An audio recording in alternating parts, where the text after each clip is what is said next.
پرسیارە گۆژێ هەیەما 2 ساڵان ڤەتەیەکردن و بێبەرسڤمایە گەلۆ دێناڤا مووسڵێدە چێت بە ji ber bi sedema kontrolkirina bajarî ji aliyê Daeş ve ew bajar bê temamî ji navçeyên dinî Iraqê qut bûye û vîdyoên ji nav Mosulê tên belavkirin bê destê çekdarên Daişê tên belavkirin.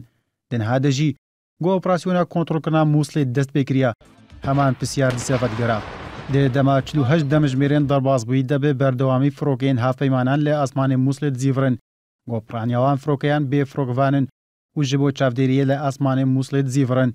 Lê gorî çend jêderan got lê ser zimanê şayet halên nav Mosulê belav dikin. Welatiyên medenî di nav Mosulê de tenê bo heyama çend demijmêran derdikevin û piştî demijmêr çarê esrê vedgirin malên xwe.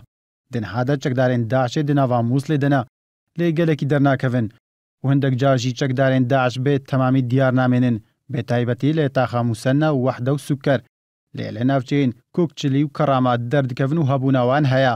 Her wiha li wan navçeyên got akinciyê wan şîane lê navçeyên Reşîdiya û gundên Qope û Şerîxana Serê û Xwarê çekdarên Daeş belavbûne û dest bê sermal û mulkê welatiyan de girtine. Jiyan lê Taxa Sînayî heye astekî mezin sekiniye. Karkirin li wê navçeyê nîne û Daeş bê temamî ew kiriye cihekî çêkirina çeq û teqemeniya û bombên çandî. Lê gorî jê derekî lê çend navçeyên cudagirdîgî hene û 2000 heye 2500 zindanî tê ne got piraniya wan gencin û temenê wan di navbera 18 bo 25 salî de ye. Hevdem lê navçeyên Baes û Zîrae û nexweşxane Suker û Komarî çendîn dîlên Êzîdî tê ne. Heyên heba ji rê Mosulê neçûye haleta înzarê û çi amajeyên cengê lê diyar nînin. Wakinciyê Mosulê haydarin got lê dordora Mosulê pevçûn hene. Amajebûyê jî têkirin. Xwarina di nava Mosulê de bê tenê beşî 2 heftiyan dike. Çekdarên Daişê jî jê xwediyên molîdan re gotine jê demijmêr dihê şev heya 12 Nîvro karebên nedin welatiyan.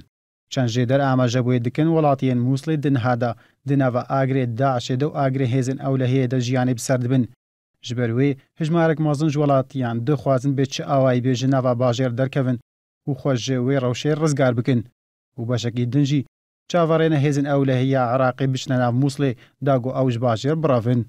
Beşek ji akinciyê Mosulê amajebûyê dikin tirsek mezin li cem wan heye derbarê qonexa piştî Daeş ji ber pêşeroja wan nediyar e û hest bi aramiyê nakin.